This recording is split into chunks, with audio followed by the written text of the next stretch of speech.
I'm just your friend. I am not a winch, right? I never told you I used to fly in the night.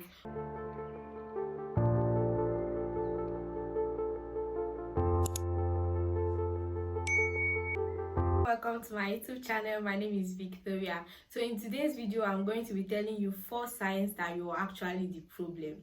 Majority of the times we are the problem, but we are not going to see that we are the problem. We'll rather accuse others to be the problem instead of acknowledging the fact that we are the problem. And sometimes it is not that we know that we are the problems and don't want to acknowledge that we are the problem, but the thing is that we don't even know that we are the problem. We don't even see the things that we do that bring the problem into that friendship, into that relationship. We don't see it. And now in this video, I'm going to be pointing out the 4 things that you could be doing that makes you the toxic one in that relationship or in that friendship.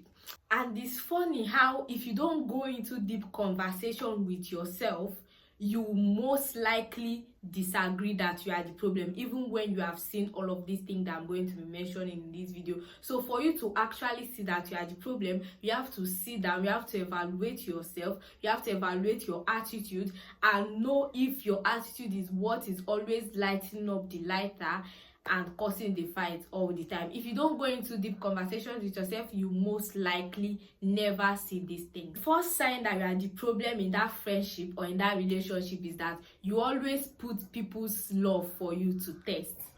You know that this person loves you as a friend or as a partner, but you are always pushed to test their love for text. You will not respond to it. You want to wait and see if they will double text you. You will not first text them in the morning. You are waiting to see if they will text you the whole day. You will see their calls, but you wouldn't pick. You're expecting them to ask you, why are you not picking? Please pick up my call. Or you're expecting them to beg you to pick your call. That is a very toxic trait. There is no actual need for you to put people's love for you to test, whether they love you or they don't love you. If you're always seeking for people to prove their loyalty to you, then you are a very big red flag. And for people like this, they bring in trouble to the friendship or to the relationship just to see what the other person is going to do. And the very bad thing about this is that they already have a response and a reaction in their head. So if they bring in that trouble or that drama, they will expect you to respond that way that they have in their head. They will expect you to react the exact way that they want you to react to in their head. And when you don't react exactly like that, then there is a bigger problem. They either get really angry at you, and sometimes they will not even tell you why they're angry. They will just be like, oh, it's okay, it's fine, I'm okay. They will not tell you why they're angry, but they will be angry at you, and in most cases they will even start acting disappointed.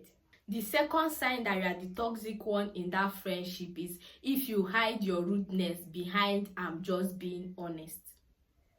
When your honest opinion is needed in a friendship, your friends will come to you and they will ask you, what do you think about this? Did I do it the right way or did I not do it the right way? You see that being honest you are whenever you people have a little quarrel or a little misunderstanding, then you now say a very rude something or something very impolite about your friend. And then when they now start reacting or they now become angry about what you said, you will now be like, oh, I was just being honest. Nobody asked you to be honest. If your honest opinion was needed, they would have asked for it directly. And majority of the time, when they say something and make that statement, oh, I'm just being honest, it is not them being honest. They are just saying the thing that they think in their head, and majority of the time that thing that they are thinking in their head is not true. Third one is that you apologize for people feeling the way they feel.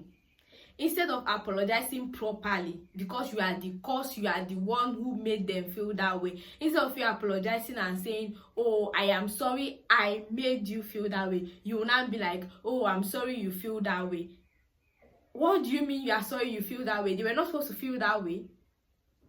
Are you saying that them being angry or responding the way that they are responding is them being stupid? Like the response is not reasonable or what? What are you trying to mean by saying, oh, I'm sorry you feel that way? No, they feel that way because you spat that rubbish from your mouth. If you didn't say that, they wouldn't have felt that way. So you apologize for saying rubbish with your mouth, not for them feeling the way they feel, because them feeling the way they feel is justifiable. It is what you said that is not justifiable. The fourth one is that you expect people to read your mind. I used to do the other three before I now realized that, oh, that is a very bad behavior. But this trying to make people read your mind, I cannot understand it, because I'm just your friend. I am not a winch, right? I never told you I used to fly in the night or anything. So how am I supposed to know that you need help when you have not told me that you need help?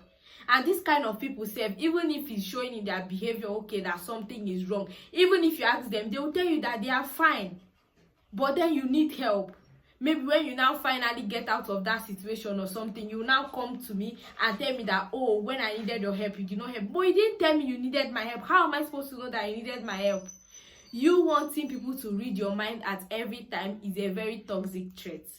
If you need help, tell people that you need help.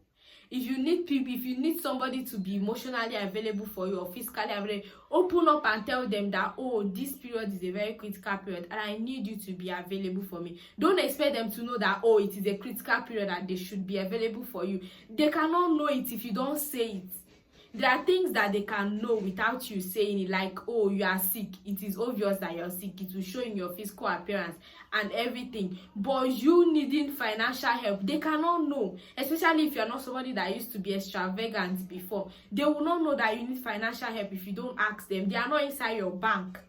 They will not know that you need, oh, emotional support if you don't tell them. Right? So try not to put your friends through that stress. If you need any help, let your friend know that you need help, and not tomorrow you now start blackmailing them that, oh, you needed their help and they did not come through for you, but you do not tell them. So how were they supposed to know to come through for you? Sometimes, instead of pushing blames, normalize also going into a deep thought and thinking and evaluating yourself, and know what you are doing wrong that is making your friend or your partner to always react the way they are reacting. If you don't check these things out, you will not know that you are the toxic one, and that is how you keep losing friendship and relationships, because nobody wants to be around a toxic person. And if you are the one who is always thinking that, oh, I'm always having bad friendships, I'm always having bad relationships, you have to think twice. You have to evaluate yourself and make sure that you are not actually the problem, because these people that always complain that, oh, I always have a bad friendships, I always have a bad these things, they are always the problem, but they don't used to know. Because sometimes people will stay close to you. If they love you, they will manage it with you and everything, but not forever. People get exhausted, and whenever they get exhausted, they will leave too. So make sure too that you are not the problem. Make sure you are not the toxic one in that friendship or in that relationship. Even if you are, there are ways that you can put works together and you can also do better, so that your friendship, your good friendships and your good relationships can last for you. Thank you so much for watching. Don't forget to subscribe, like this video, share this video to your friends, and let us know in the comment section if you see yourself in any of these 4 that I've mentioned. Thank you so much, and I'll see you all in my next one. Bye.